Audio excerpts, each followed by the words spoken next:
علیکم ورحمۃ اللہ وبرکاتہ۔ ساتھیوں، آج ہم آپ کے ساتھ وہ نسخہ شیئر کر رہے ہیں جن جانوروں کے ہوانہ یا تھن خراب ہو جاتے ہیں یا اس میں کوئی گلٹی پیدا ہو جاتی ہے، سوجن ہو جاتا ہے، اس میں سے پیپ آنے لگتا ہے، ان جانوروں کے لیے سب سے بہترین اور ایک نمبر دوائی ہے۔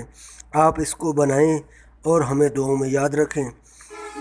اگر ہماری ویڈیو آپ کو پسند ہے، اس کو لائک کر دیں، شیئر کر دیں اور ہمارے چینل کو ضرور سبسکرائب کریں تاکہ آپ کو ہر آنے والی ویڈیو بر وقت ملتی رہے اور آپ اس سے استفادہ کرتے رہیں۔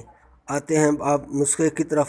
سب سے پہلے آپ نے لینا ہے یہ کوڑ اصلی ہو 50 گرام، کالی مرچ 50 گرام اور کالی جیری 50 گرام، دیسی گھی 250 گرام اور گڑ یہ بھی 1 پاؤ لینا ہے آپ نے۔ ان سب کو مکس کر لینا ہے۔ مکس کرنے کے بعد آپ نے اس کو 3 خوراکیں بنانی ہیں۔ 1 خوراک روزانہ دینی ہے 1 دن کے وقفے کے ساتھ۔